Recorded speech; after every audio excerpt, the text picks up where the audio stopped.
Imagine ser recebido no mundo não com um berço de ouro, mas com o cheiro fétido de uma lata de lixo. Agora, imagine que esse destino foi decidido não por um desconhecido, mas por seu próprio pai, um homem milionário, rodeado de luxos que a maioria de nós só poderia sonhar. A história que você está prestes a ouvir não é ficção, mas um relato real de escolhas que desafiam a lógica, o amor e a humanidade. Prepare-se, porque esta narrativa vai prender você do início ao fim. E se acha que já ouviu de tudo, espere até descobrir o desfecho dessa trama. Antes de continuarmos, deixe seu like e inscreva-se no canal. Você não vai querer perder histórias como essa.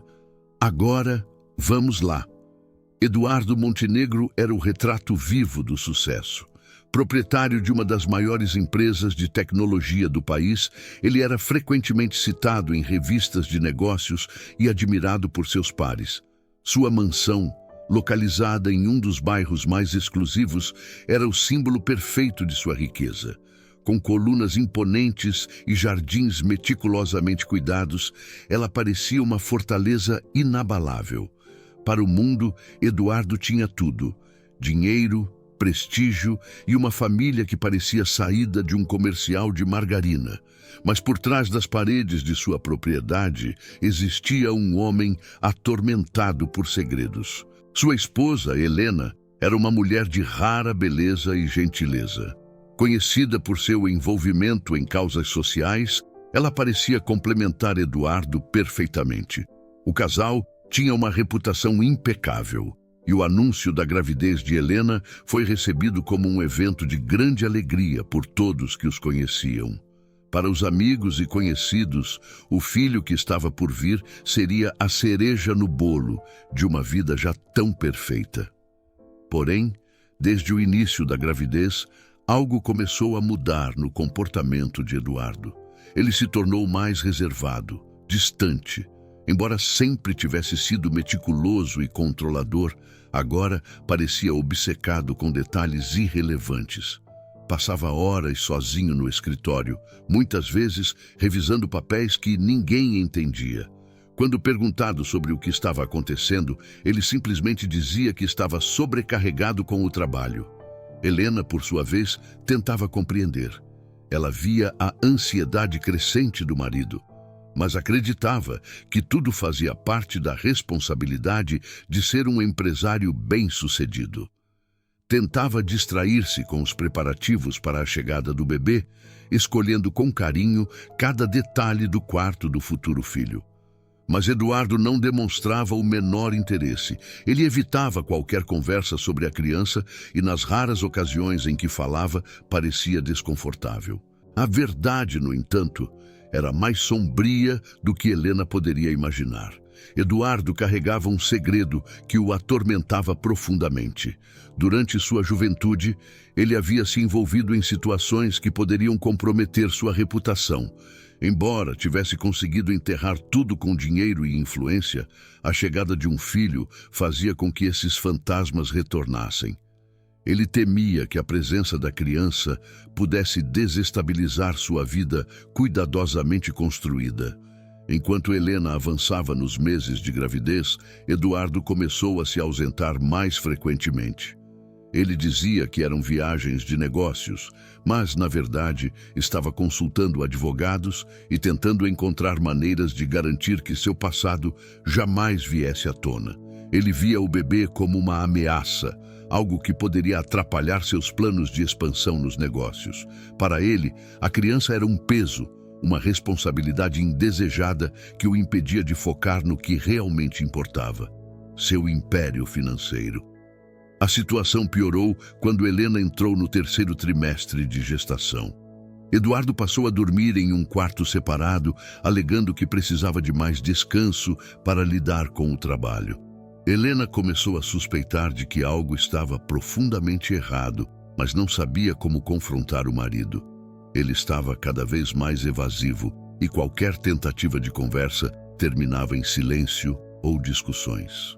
Uma noite, Helena encontrou documentos estranhos na mesa de Eduardo. Eram contratos e registros financeiros que pareciam estar relacionados a um fundo desconhecido. Apesar de sua intuição lhe dizer que havia algo errado, ela decidiu ignorar, acreditando que poderia ser apenas mais um projeto de trabalho do marido. O que ela não sabia era que aqueles papéis eram parte de um plano maior, algo que Eduardo vinha arquitetando em segredo. Na véspera do nascimento do bebê, Eduardo desapareceu completamente. Helena foi ao hospital sozinha, sentindo-se traída e confusa. Durante o parto, enquanto lutava contra a dor e a exaustão, ela se perguntava onde estava o homem que prometera estar ao seu lado em todos os momentos importantes. O bebê nasceu saudável, mas a ausência do pai foi um peso que Helena não conseguiu ignorar. Quando Eduardo finalmente apareceu 2 dias depois, sua frieza foi chocante. Ele sequer segurou o filho nos braços, limitando-se a olhar para o bebê por alguns segundos antes de se retirar. Helena ficou arrasada, mas decidiu não confrontá-lo naquele momento, acreditando que ele precisava de tempo para se adaptar à nova realidade. Mal sabia ela que Eduardo já havia tomado uma decisão que mudaria para sempre a vida de todos. Nos dias seguintes, Eduardo começou a agir de forma ainda mais estranha. Ele fazia ligações durante a madrugada e saía de casa sem explicar para onde ia. Helena, preocupada com o bem-estar do bebê, tentou se concentrar apenas na maternidade. Mas a verdade era que Eduardo já não via aquele bebê como parte de sua família. Para ele, o filho era apenas um obstáculo, um erro que precisava ser corrigido. Este seria o início de uma tragédia que ninguém poderia prever. O homem que todos admiravam, que era considerado um exemplo de sucesso, estava prestes a tomar uma decisão que revelaria o verdadeiro preço de sua ambição. Eduardo Montenegro, apesar de sua frieza, não era um homem movido pela impulsividade. Cada passo que ele tomava era meticulosamente calculado, e esse seria o caso também do plano que arquitetava. Enquanto Helena ainda se recuperava do parto e mergulhava nos desafios da maternidade, Eduardo passava noites insones em seu escritório, pensando em uma maneira de eliminar o problema que agora fazia parte de sua vida. Para ele, aquela criança era uma ameaça direta à estabilidade que ele havia construído com tanto esforço. Durante semanas, Eduardo se convenceu de que estava agindo pelo bem maior. Ele justificava para si mesmo que sua vida, sua reputação e até mesmo o futuro de Helena dependiam dessa decisão. Contudo, o ato que ele planejava era algo tão cruel que até ele próprio sentia calafrios ao pensar. Mas a ambição e o medo falavam mais alto. Certa noite, Eduardo fez uma ligação para um de seus contatos mais antigos, um homem chamado César, conhecido por resolver problemas discretamente para pessoas influentes. César era um facilitador, alguém que trabalhava à margem da lei para garantir que situações difíceis desaparecessem. Eduardo explicou sua situação de forma indireta, mas César rapidamente entendeu do que se tratava. Embora relutante, César concordou em ajudar Eduardo, desde que tudo fosse feito com total discrição. Eduardo sabia que não poderia deixar rastros. Ele não queria que ninguém, nem mesmo Helena, soubesse o que havia acontecido. Para ele, tudo precisava parecer um acidente ou, no máximo, um caso de abandono, algo que jamais poderia ser associado diretamente a ele. O plano começou a tomar forma em uma noite fria de inverno. Helena, exausta após cuidar do bebê o dia inteiro, finalmente adormeceu no quarto ao lado. Eduardo, que vinha aguardando esse momento, entrou silenciosamente no quarto onde o bebê dormia. Ele olhou para a criança por alguns instantes e algo dentro dele quase vacilou. Mas, para ele, isso não era uma questão de emoção, e sim de lógica. Ele pegou o bebê com cuidado, enrolando-o em um cobertor macio. Por um instante, o pequeno abriu os olhos e olhou para o pai com inocência. Eduardo desviou o olhar, incapaz de encarar a vulnerabilidade que aquela criança transmitia. Ele saiu da casa sem fazer barulho, atravessando o jardim escuro até chegar ao carro. Enquanto dirigia pela cidade, Eduardo sentia o peso do silêncio no carro. O bebê, ainda envolto no cobertor, estava completamente indefeso. Eduardo dirigiu sem rumo por um tempo, buscando o local perfeito para concretizar seu plano. Ele evitava bairros movimentados e câmeras de segurança, escolhendo um trajeto isolado que levava a uma parte degradada da cidade. Ao chegar a um beco escuro e sujo, Eduardo estacionou o carro. O local era cercado por lixeiras transbordando e detritos espalhados pelo chão. Ele desceu do carro com o bebê nos braços, sentindo o frio da noite cortar sua pele. Por um momento ele hesitou. Sua mente foi inundada por pensamentos conflitantes, a razão fria que justificava seu ato e uma pequena voz de consciência que o questionava. Mas Eduardo não podia voltar atrás. Ele colocou o bebê dentro de uma das lixeiras, ajustando o cobertor para que o pequeno não ficasse completamente exposto. A cena era devastadora. Uma criança recém-nascida, abandonada em um lugar tão inóspito, sem ninguém para protegê-la. Eduardo respirou fundo e voltou ao carro, partindo sem olhar para trás. Enquanto Eduardo dirigia de volta para casa, uma mistura de alívio e medo tomava conta de sua mente. Ele acreditava que havia resolvido seu problema e que agora poderia seguir em frente com sua vida. Mas o destino, implacável, já havia começado a agir. Naquela mesma noite, um catador de recicláveis chamado João passava pelo beco. João era um homem simples, conhecido na comunidade por sua generosidade, apesar de sua vida difícil. Enquanto procurava materiais recicláveis para vender, ele ouviu um som estranho, um choro baixo e abafado. Intrigado, ele seguiu o som até a lixeira e, ao abrir a tampa, ficou chocado com o que encontrou. O bebê estava ali, vivo, mas visivelmente vulnerável. João não pensou duas vezes. Pegou a criança em seus braços, enrolou-a em seu próprio casaco e correu para o hospital mais próximo. A equipe médica ficou emocionada com o gesto de João e imediatamente iniciou os cuidados para estabilizar o bebê. Enquanto isso, Eduardo chegou em casa e subiu para o quarto sem dizer uma palavra a Helena. Ele se deitou na cama, mas não conseguiu dormir. Embora acreditasse que havia feito o necessário, algo dentro dele não o deixava em paz. Ele se perguntou se alguém encontraria o bebê e, mais importante, se esse alguém conseguiria rastrear o caso até ele. O ato impensável de Eduardo, que ele acreditava ser a solução para seus problemas, estava apenas começando a desencadear uma sequência de eventos que ele jamais poderia prever. As escolhas que ele havia feito naquela noite trariam consequências devastadoras para todos os envolvidos. O bebê, agora salvo por um estranho, tinha um destino muito além do que Eduardo poderia imaginar. João chegou ao hospital ainda ofegante, carregando o bebê em seus braços com cuidado. Assim que entrou pela porta de emergência, chamou a atenção de enfermeiros e médicos.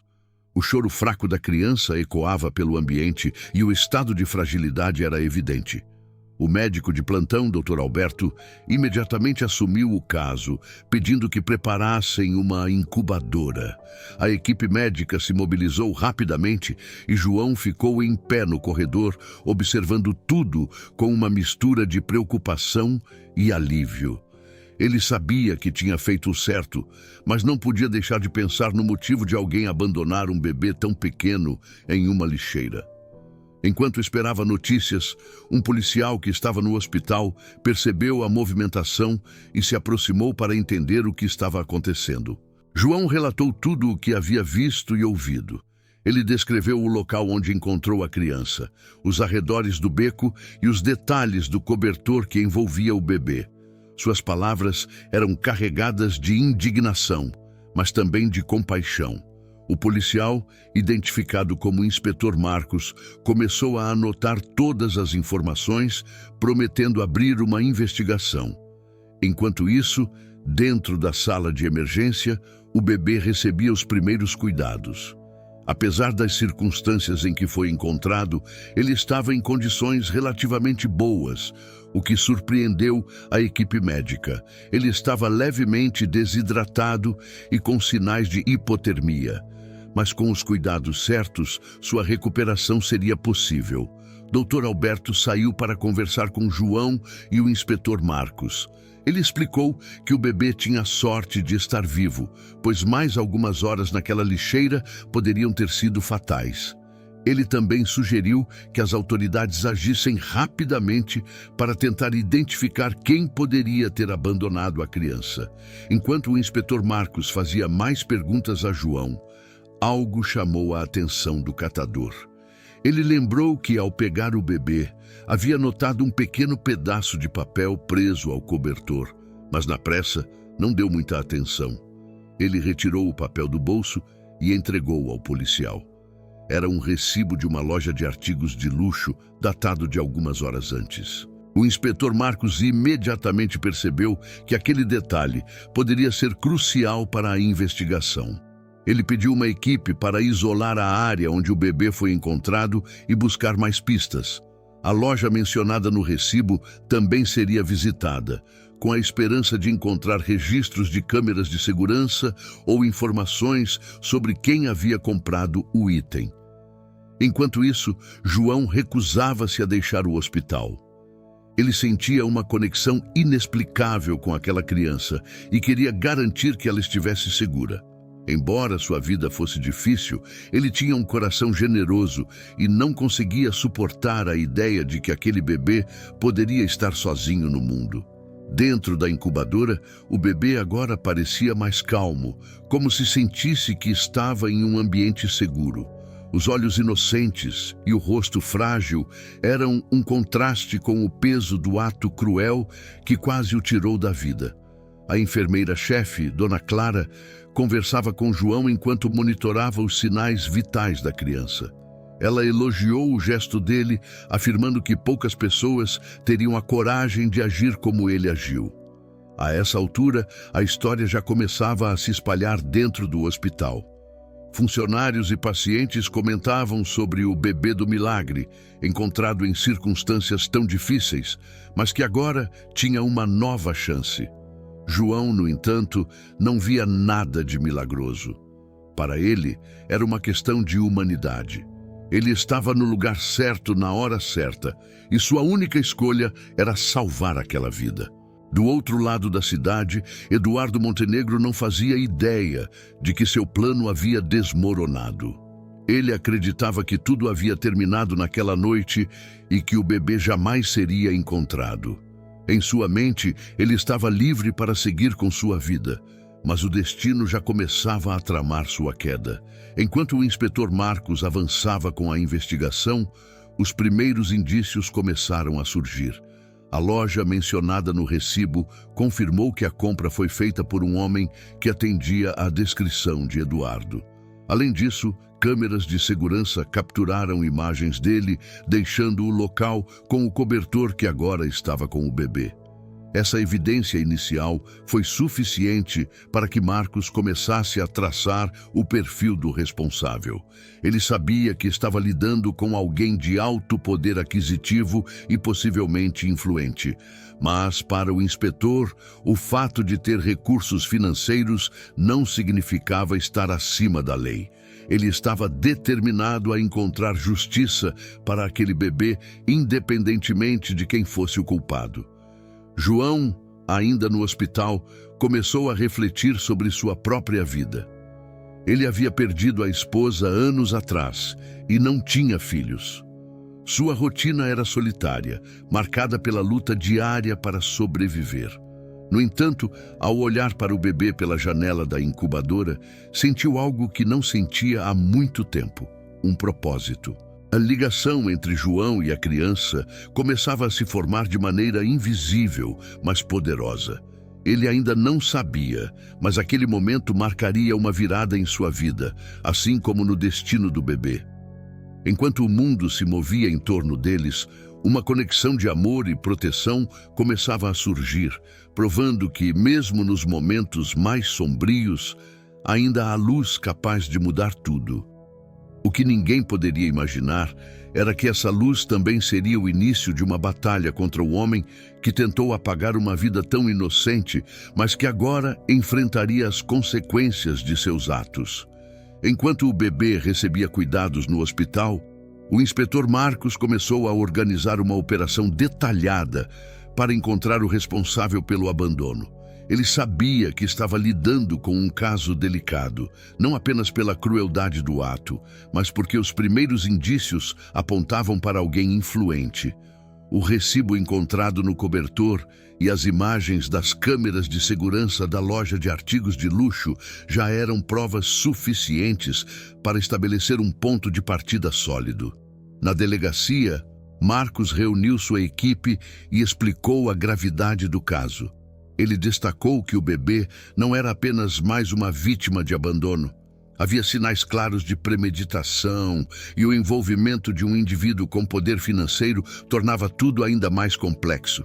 Ele sabia que, para levar o culpado à justiça, precisaria de provas incontestáveis e do apoio de instituições superiores, caso enfrentasse resistência.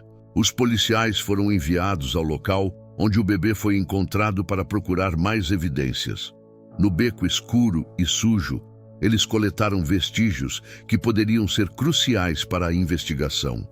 Um pedaço de tecido, marcas de pneu e até mesmo resíduos no chão foram catalogados. Tudo seria analisado minuciosamente no laboratório forense. Enquanto isso, o inspetor Marcos voltou ao hospital para acompanhar o estado do bebê. Ele encontrou João sentado na sala de espera, visivelmente abatido, mas determinado a ficar por perto. Marcos se aproximou e perguntou mais detalhes sobre o momento em que João encontrou a criança. João, com a memória ainda fresca, descreveu cada passo que deu naquela noite. Ele mencionou que o bebê estava enrolado em um cobertor limpo, o que sugeria que o ato não foi fruto de um impulso, mas sim planejado. No entanto, uma pergunta inquietava Marcos. Por que alguém tão cuidadoso em alguns aspectos, como o uso de um cobertor limpo, cometeria um ato tão desumano?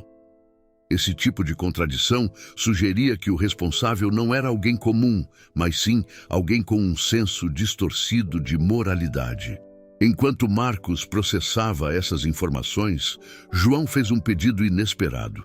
Ele perguntou se poderia visitar o bebê na enfermaria. Marcos, tocado pela bondade daquele homem simples, pediu permissão à equipe médica, que prontamente concordou. João foi levado até o quarto onde a criança estava sendo monitorada. Ao olhar para o bebê, que agora dormia tranquilamente dentro da incubadora, João sentiu um aperto no peito. Ele não entendia por que sentia tamanha conexão com aquela criança, mas sabia que faria de tudo para protegê-la. Ele segurou a pequena mão do bebê através do vidro, murmurando palavras de carinho. Enquanto isso, Eduardo Montenegro seguia sua rotina como se nada tivesse acontecido. No entanto, sua mente estava inquieta. Apesar de acreditar que havia resolvido o problema, ele não conseguia ignorar uma sensação crescente de paranoia.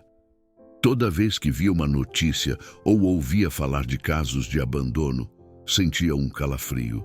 Ele evitava assistir ao noticiário e passava horas trancado em seu escritório, revendo contratos e mergulhando no trabalho como uma tentativa de fuga. Mas o destino não permitiria que ele escapasse tão facilmente. No dia seguinte, enquanto Eduardo estava em uma reunião de negócios, recebeu uma ligação de um número desconhecido. Ele hesitou antes de atender, mas, ao ouvir a voz do inspetor Marcos do outro lado da linha, sentiu seu coração disparar. Enquanto Marcos processava essas informações, João fez um pedido inesperado. Ele perguntou se poderia visitar o bebê na enfermaria. Marcos, tocado pela bondade daquele homem simples, pediu permissão à equipe médica, que prontamente concordou. João foi levado até o quarto onde a criança estava sendo monitorada. Ao olhar para o bebê, que agora dormia tranquilamente dentro da incubadora, João sentiu um aperto no peito. Ele não entendia por que sentia tamanha conexão com aquela criança, mas sabia que faria de tudo para protegê-la. Ele segurou a pequena mão do bebê através do vidro, murmurando palavras de carinho. Enquanto isso, Eduardo Montenegro seguia sua rotina como se nada tivesse acontecido. No entanto, sua mente estava inquieta. Apesar de acreditar que havia resolvido o problema, ele não conseguia ignorar uma sensação crescente de paranoia. Toda vez que via uma notícia ou ouvia falar de casos de abandono, sentia um calafrio. Ele evitava assistir ao noticiário e passava horas trancado em seu escritório, revendo contratos e mergulhando no trabalho como uma tentativa de fuga. Mas o destino não permitiria que ele escapasse tão facilmente. No dia seguinte, enquanto Eduardo estava em uma reunião de negócios, recebeu uma ligação de um número desconhecido. Ele hesitou antes de atender, mas, ao ouvir a voz do inspetor Marcos do outro lado da linha, sentiu seu coração disparar. Marcos, usando um tom profissional, explicou que estava conduzindo uma investigação e que precisaria de algumas informações sobre uma compra recente feita em uma loja de luxo. Ele mencionou o recibo encontrado, mas foi cuidadoso em não acusar diretamente Eduardo.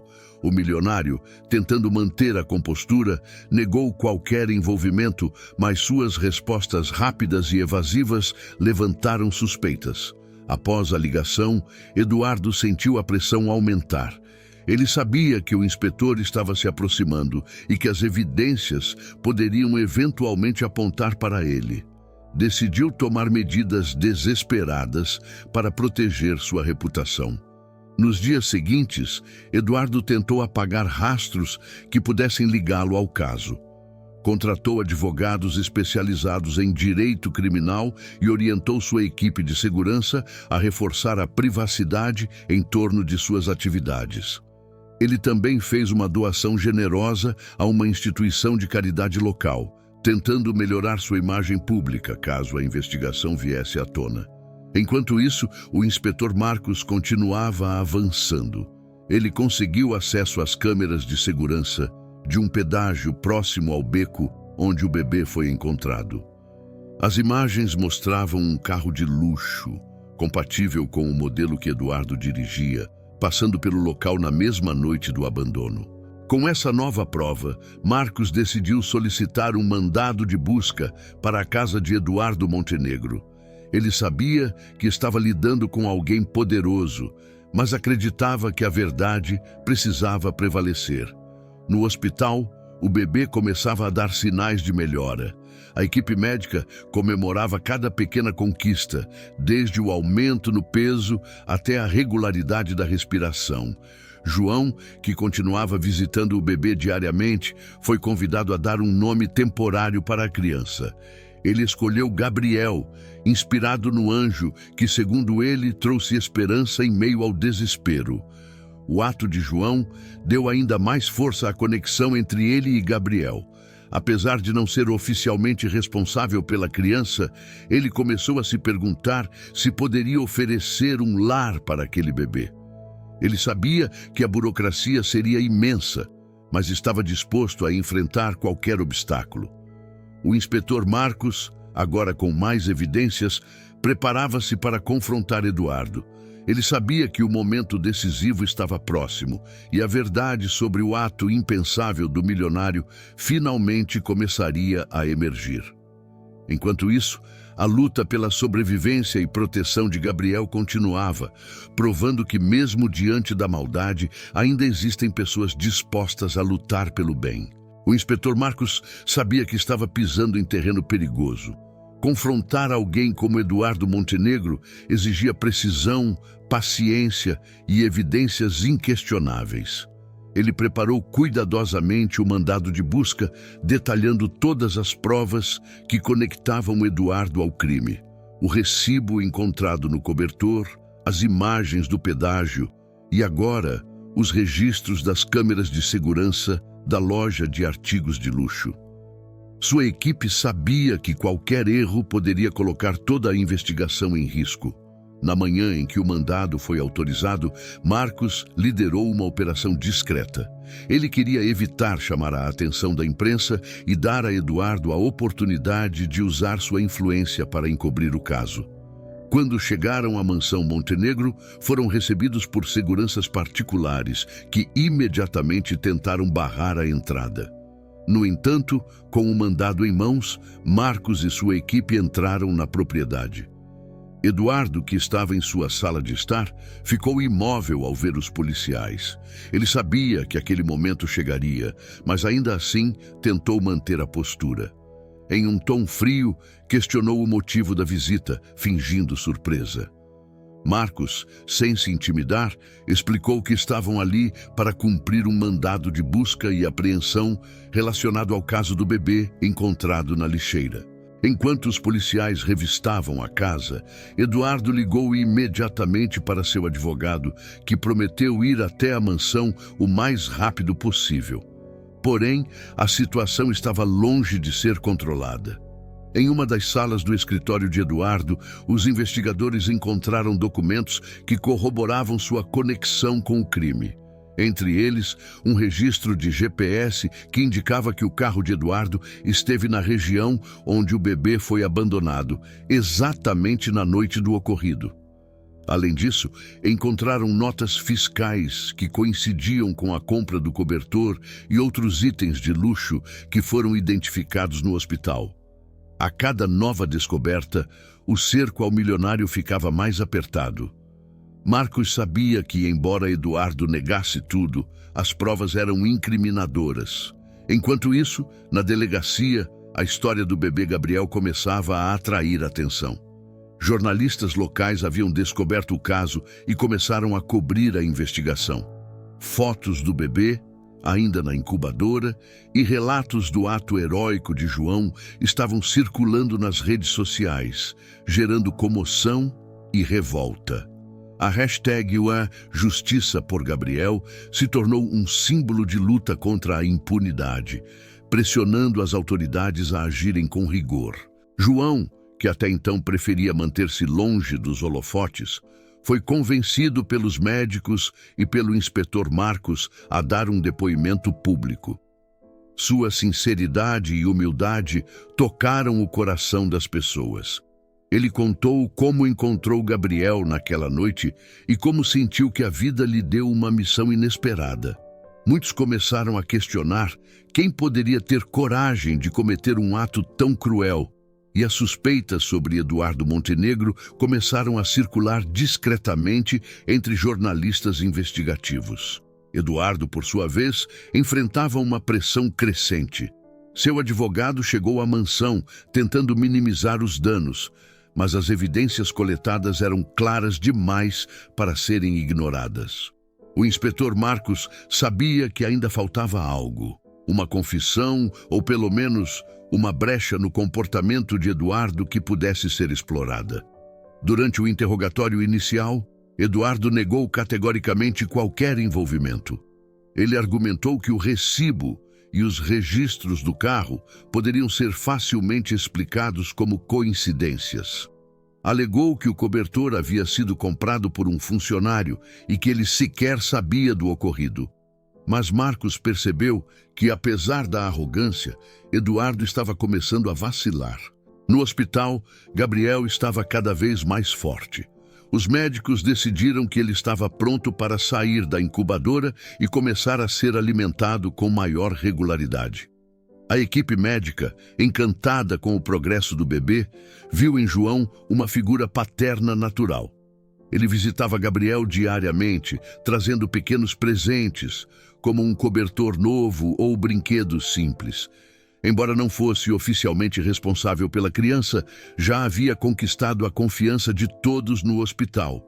Enquanto isso, a investigação contra Eduardo atingia um ponto crítico.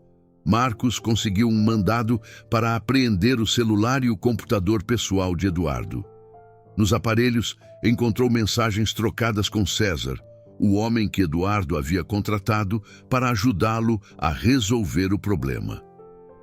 As mensagens não apenas confirmavam o envolvimento de Eduardo, mas também revelavam detalhes perturbadores sobre sua intenção de abandonar Gabriel. Com essas provas em mãos, Marcos confrontou Eduardo novamente. Desta vez, o milionário não conseguiu sustentar sua fachada de inocência. Percebendo que estava encurralado, ele tentou negociar. Ofereceu dinheiro, favores e até mesmo doações às autoridades. Mas Marcos permaneceu firme. Para ele, aquele caso não era apenas uma questão de justiça. Era uma oportunidade de mostrar que nem mesmo os mais poderosos estavam acima da lei. Quando Eduardo foi formalmente indiciado, a notícia se espalhou rapidamente. Sua prisão preventiva foi decretada e a opinião pública reagiu com uma mistura de alívio e indignação. O caso de Gabriel se tornou um símbolo de luta contra a impunidade, enquanto João foi aclamado como um herói. No entanto, para João, a batalha estava apenas começando. Ele sabia que Gabriel precisaria de um lar e de amor, e ele estava determinado a oferecer os dois. Embora sua vida não fosse fácil, ele acreditava que o destino o havia escolhido para ser o protetor daquele bebê. A prisão de Eduardo foi apenas o começo de sua queda. Sua imagem pública desmoronou, investidores retiraram apoio de suas empresas, e sua esposa, Helena, decidiu iniciar o processo de divórcio. Para ela, a descoberta do ato monstruoso do marido foi o ponto final de um casamento já marcado pela frieza e desconfiança. Agora, o destino de Gabriel parecia estar seguro.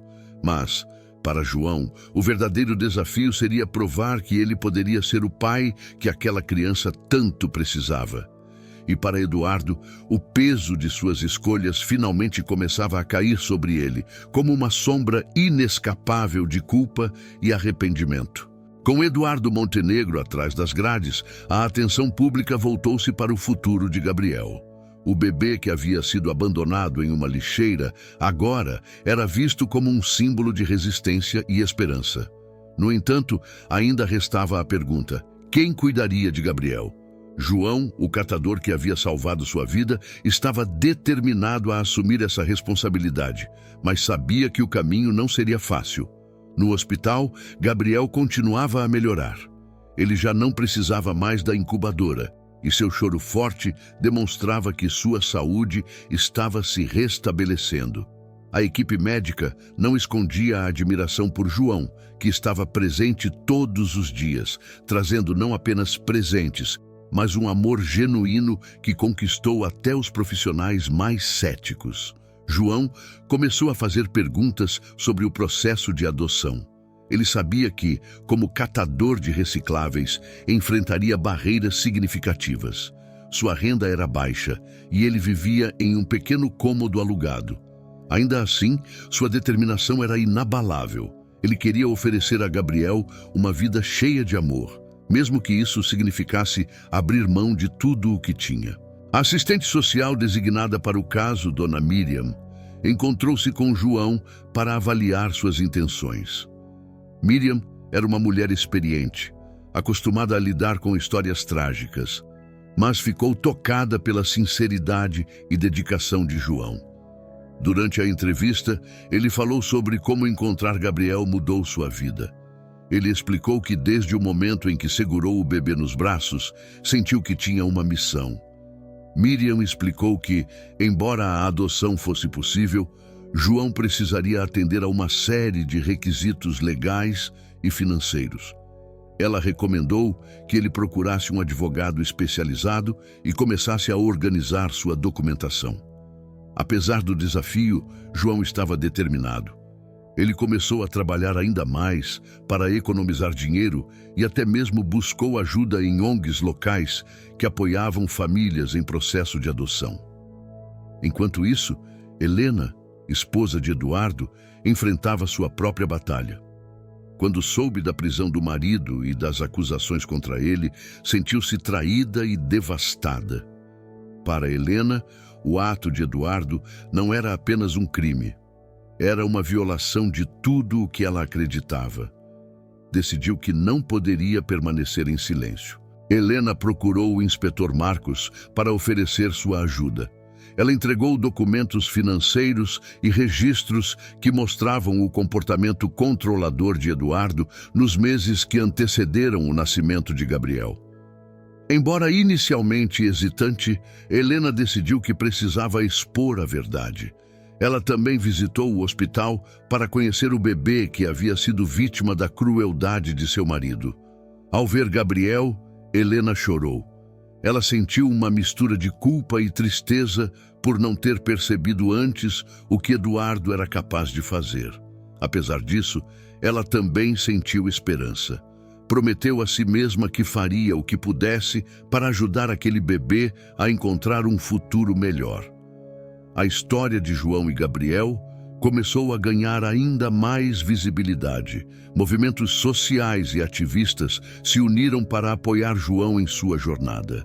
Campanhas de arrecadação de fundos foram organizadas para ajudá-lo a melhorar suas condições de vida e cumprir os requisitos legais para a adoção.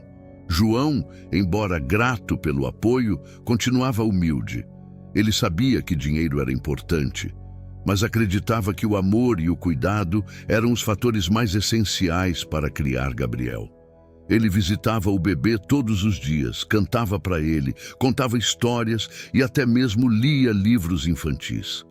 A conexão entre os dois era evidente e até mesmo os médicos e assistentes sociais começaram a torcer por João. Enquanto isso, Eduardo enfrentava o peso de suas ações na prisão. Isolado e rejeitado por todos ao seu redor, ele começou a refletir sobre o que havia feito. Pela primeira vez em anos, Eduardo sentiu o peso da culpa. Ele sabia que sua ambição e egoísmo haviam destruído não apenas sua reputação, mas também qualquer chance de redenção. Helena, por outro lado, decidiu que queria ajudar diretamente na vida de Gabriel. Ela procurou João para oferecer suporte financeiro e emocional. Embora no início João estivesse desconfiado, aos poucos percebeu que Helena era sincera em suas intenções. Os dois começaram a trabalhar juntos, com Helena ajudando João a organizar sua documentação e garantindo que Gabriel tivesse tudo o que precisasse. A batalha legal pela guarda de Gabriel começou oficialmente alguns meses depois. Apesar das dificuldades, João se apresentou ao tribunal com dignidade e determinação.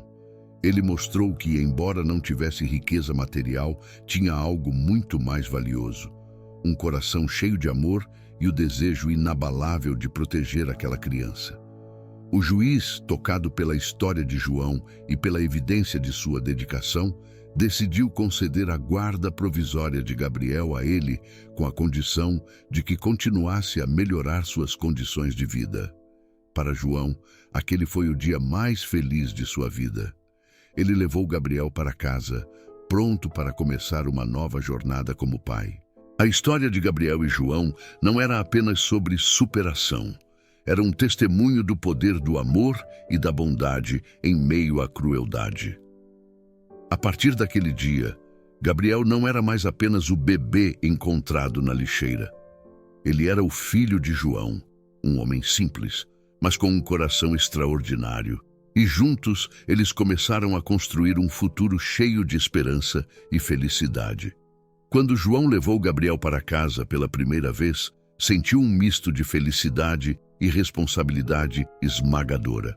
Sua casa era modesta, apenas um pequeno quarto com móveis simples e um banheiro compartilhado com outros moradores do prédio. Embora não fosse luxuosa, ele sabia que, com amor e esforço, poderia transformá-la em um lar caloroso para o bebê. João começou a reorganizar sua rotina. Antes, ele passava horas na rua coletando materiais recicláveis, mas agora precisava equilibrar o trabalho com os cuidados com Gabriel. Ele levantava de madrugada para alimentar o bebê, cantava canções de ninar para acalmá-lo e improvisava brinquedos com materiais reciclados. Apesar das dificuldades, cada sorriso de Gabriel era uma recompensa que fazia todo o esforço valer a pena. A comunidade ao redor de João começou a notar sua dedicação e se mobilizou para ajudá-lo. Vizinhos doaram roupas, brinquedos e até mesmo alimentos para o bebê. Um grupo de mães da região ofereceu conselhos sobre como cuidar de um recém-nascido, enquanto um amigo de longa data de João se voluntariou para reformar o pequeno quarto, tornando-o mais confortável. Helena, a ex-esposa de Eduardo, também se tornou uma figura importante na vida de João e Gabriel. Embora tivesse se afastado completamente de Eduardo, ela se sentia conectada ao bebê e queria compensar, de alguma forma, a tragédia que seu ex-marido havia causado. Helena ajudou João a encontrar uma nova casa em um bairro mais tranquilo, longe das condições precárias em que ele vivia. O novo lar era simples, mas muito mais acolhedor. Tinha 2 quartos, uma pequena sala e uma cozinha iluminada. João transformou um dos quartos em um espaço especial para Gabriel, com berço, cortinas coloridas e até mesmo uma cadeira de balanço que ele encontrou em um mercado de usados. Pela primeira vez, ele sentiu que poderia oferecer a Gabriel uma vida digna. Enquanto João reconstruía sua vida, a batalha judicial contra Eduardo continuava. As provas contra ele eram esmagadoras e sua sentença já parecia inevitável. Durante o julgamento, Eduardo tentou argumentar que suas ações foram motivadas por um momento de fraqueza emocional, mas o juiz não se comoveu. O ato premeditado, somado às mensagens trocadas com César, tornaram impossível qualquer justificativa. Eduardo foi condenado a uma longa pena por abandono de incapaz, além de enfrentar processos civis por danos morais movidos por Helena e, posteriormente, pelo próprio Gabriel, representado por João. A condenação foi amplamente divulgada pela mídia e Eduardo perdeu tudo: sua liberdade, seus negócios e sua reputação. Ele se tornou um exemplo de como nem mesmo o dinheiro poderia proteger alguém de pagar por seus crimes. Enquanto isso, Gabriel crescia cercado de amor e carinho. João, embora enfrentasse desafios diários, fazia questão de estar presente em todos os momentos importantes da vida do menino. Quando Gabriel deu seus primeiros passos, João chorou de emoção. Quando ele pronunciou sua primeira palavra, papai, João sentiu que todo o sofrimento e luta valeram a pena. Com o passar dos anos, João conseguiu economizar o suficiente para abrir uma pequena loja de materiais reciclados. O negócio permitiu que ele passasse mais tempo com Gabriel e oferecesse a ele uma educação melhor. Helena continuou a ser uma figura materna para o menino, visitando-o regularmente e ajudando em sua criação. A história de Gabriel se tornou um símbolo de resiliência. O menino que foi abandonado em uma lixeira agora era um garoto saudável, sorridente e cheio de sonhos. Ele cresceu sabendo de sua origem, mas nunca carregou rancor. Para ele, João era o herói que o resgatou e lhe deu uma nova chance na vida. Anos depois, Gabriel, já adolescente, escreveu uma redação na escola intitulada Meu Herói. Nela, ele descreveu a história de como seu pai, um homem simples e humilde, salvou sua vida e lhe ensinou o verdadeiro significado do amor. A redação emocionou os professores e colegas, sendo publicada em um jornal local e, mais tarde, em uma revista nacional. O impacto da história de João e Gabriel foi tão grande que inspirou outras pessoas a adotarem crianças em situação de vulnerabilidade. ONGs e organizações de apoio à adoção começaram a usar a história como exemplo de como o amor e a dedicação podem transformar vidas. Gabriel cresceu para se tornar um jovem determinado e generoso, inspirado pelo exemplo de João. Ele decidiu estudar direito, com o sonho de lutar por justiça para crianças que, como ele, haviam sido vítimas de abandono ou negligência. A jornada de João e Gabriel foi marcada por desafios, mas também por triunfos. O pequeno bebê que começou sua vida em uma lixeira agora era um símbolo de esperança, mostrando ao mundo que mesmo nas situações mais sombrias, o amor verdadeiro pode superar qualquer obstáculo. Gabriel crescia com a mesma humildade e determinação que aprendera com João. Ele não era apenas um reflexo do homem que o salvou, mas também um exemplo de como o amor pode reescrever destinos. Mesmo jovem, Gabriel tinha uma compreensão profunda das dificuldades da vida e sentia uma forte vontade de retribuir tudo o que havia recebido. No novo lar, Gabriel encontrou uma família improvável, mas cheia de amor. João o ensinava valores simples, mas fundamentais: honestidade, trabalho duro e empatia. Embora sua infância tenha começado de maneira trágica, Gabriel nunca se considerou uma vítima. Para ele, cada momento difícil era uma oportunidade de crescer e fazer diferença na vida de outras pessoas. Helena, ex-esposa de Eduardo, também permaneceu próxima a Gabriel.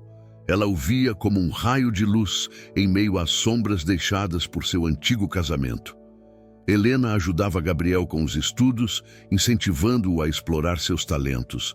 Ela via nele um futuro brilhante, talvez até maior do que ele próprio imaginava. No entanto, a história de Gabriel também tinha uma sombra: Eduardo Montenegro. Apesar de estar preso, Eduardo acompanhava de longe a vida de Gabriel através de reportagens e rumores. Ele sabia que sua conexão com o menino era um segredo bem guardado, mas não conseguia ignorar o impacto que o filho que ele abandonou estava tendo no mundo. Um dia, Eduardo decidiu escrever uma carta para Gabriel. Nela, ele confessou seus erros, pediu perdão e expressou arrependimento. Embora as palavras fossem genuínas, Eduardo sabia que seria difícil para Gabriel aceitar. Ele enviou a carta através de seu advogado, que a entregou a João. Quando João recebeu a carta, ficou dividido. Ele sabia que Gabriel tinha o direito de conhecer a verdade, mas temia que isso pudesse machucar o garoto. Depois de muita reflexão, João decidiu mostrar a carta a Gabriel. Ele sentou-se com o filho e explicou quem Eduardo era e o que ele havia feito. Gabriel leu a carta em silêncio e lágrimas começaram a escorrer por seu rosto. Não era raiva que ele sentia, mas uma mistura de tristeza e compaixão. Quando terminou de ler, olhou para João e disse: "Ele não é meu pai. Você é." As palavras de Gabriel tocaram profundamente João, que o abraçou com força. Apesar disso, Gabriel decidiu que queria escrever uma resposta. Ele agradeceu a Eduardo por reconhecer seus erros, mas deixou claro que João era o único pai que ele conhecia e amava. A resposta de Gabriel foi a última vez que Eduardo ouviu falar dele. Depois disso, o milionário caiu em um silêncio amargo, ciente de que havia perdido algo que nem todo o dinheiro do mundo poderia comprar. Enquanto isso, Gabriel continuava a trilhar seu caminho. Aos 18 anos, ele conseguiu uma bolsa integral para estudar direito em uma renomada universidade. Durante os anos de faculdade, Gabriel se destacou como um defensor apaixonado dos direitos das crianças e adolescentes. Ele usava sua história como inspiração para ajudar aqueles que, como ele, começaram a vida em situações difíceis. No último ano de faculdade, Gabriel fundou uma ONG chamada Novos Começos, dedicada a oferecer apoio a crianças abandonadas e vítimas de violência. A ONG rapidamente cresceu, atraindo doações e voluntários de todo o país. João, já aposentado, tornou-se um dos principais apoiadores da organização, dedicando seu tempo a compartilhar sua história e incentivar outras pessoas a fazerem a diferença. Quando Gabriel finalmente se formou, fez um discurso emocionante na cerimônia de graduação. Ele agradeceu a João por lhe ensinar que o amor é a força mais poderosa do mundo. Ao olhar para o público, viu João sentado na primeira fila, com lágrimas nos olhos e um sorriso de orgulho que dizia mais do que palavras poderiam expressar. A jornada de Gabriel e João não foi apenas sobre superar o passado, mas sobre construir um futuro melhor para eles e para os outros. A vida que começou em uma lixeira agora era uma fonte de inspiração para milhões, provando que, mesmo nas situações mais sombrias, o amor e a resiliência podem iluminar o caminho. Anos se passaram e Gabriel tornou-se uma figura nacional de impacto. Seu trabalho como advogado e fundador da ONG Novos Começos transformou a vida de milhares de crianças em situações de vulnerabilidade. Ele frequentemente visitava abrigos, escolas e comunidades carentes, trazendo palavras de esperança e ações concretas para mudar realidades. Mas, para ele, tudo sempre voltava àquele momento inicial, o dia em que João o encontrou na lixeira e o salvou. João, agora com cabelos brancos e um semblante sereno, continuava sendo a âncora de Gabriel. Embora estivesse aposentado, participava ativamente da ONG, dando palestras e compartilhando sua história em eventos. Ele era visto como um exemplo de como um ato de bondade, mesmo vindo de alguém com poucos recursos, pode transformar o mundo de uma maneira inimaginável. Um dia, Gabriel decidiu organizar um grande evento para celebrar o trabalho da ONG. Chamado de Noite dos Novos Começos, o evento reuniu apoiadores, voluntários e crianças que haviam sido beneficiadas ao longo dos anos. O objetivo não era apenas arrecadar fundos, mas também honrar aqueles que haviam feito tudo isso possível. No palco, Gabriel fez um discurso emocionado. Ele falou sobre o impacto que João teve em sua vida, descrevendo o pai como o maior herói que ele poderia ter. Eu não estaria aqui hoje se não fosse por ele. Meu pai me ensinou que o amor é a força mais poderosa que existe, que mesmo na escuridão, um ato de bondade pode iluminar o caminho. Tudo o que eu sou, devo a ele. A plateia se levantou em aplausos enquanto João, visivelmente emocionado, subia ao palco para receber uma homenagem.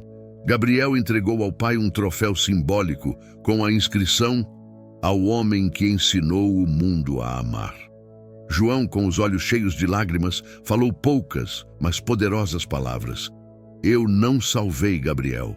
Foi ele quem me salvou. Ele deu sentido à minha vida. O amor que tenho por ele é o que me fez acreditar que todos merecem uma segunda chance.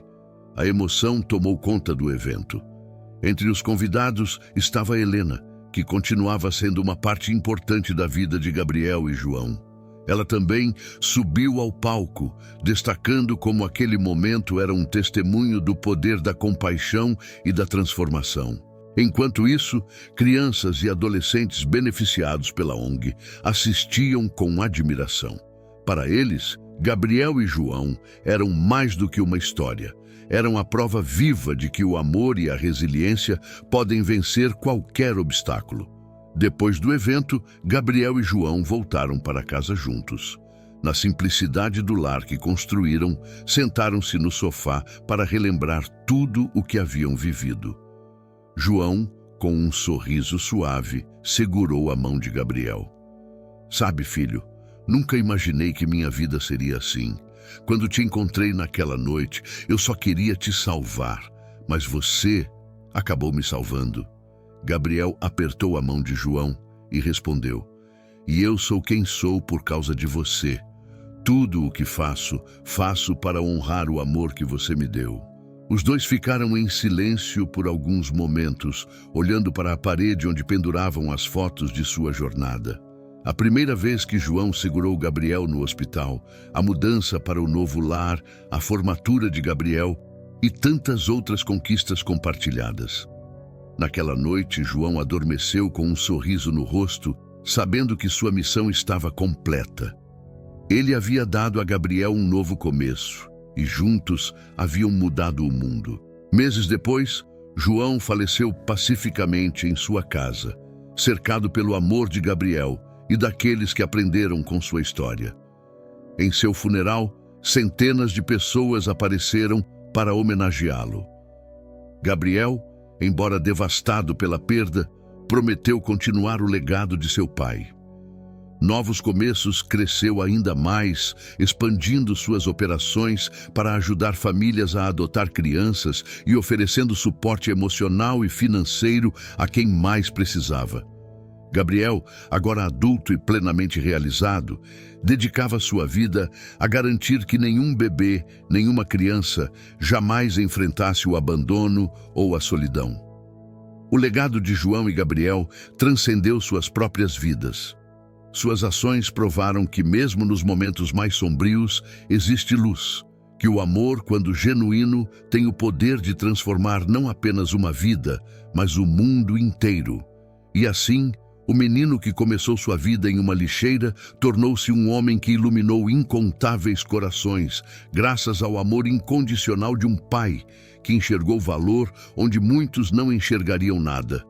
Um legado eterno que continuará a inspirar gerações. Se essa história tocou o seu coração, imagine quantas vidas você também pode transformar. Assim como João e Gabriel mostraram que o amor e a bondade podem mudar destinos, você também pode fazer a diferença. Curta este vídeo, inscreva-se no canal para mais histórias inspiradoras e compartilhe com alguém que precisa acreditar em novos começos. E lembre-se, cada pequeno gesto de amor pode ser o início de algo extraordinário. Nos vemos no próximo vídeo.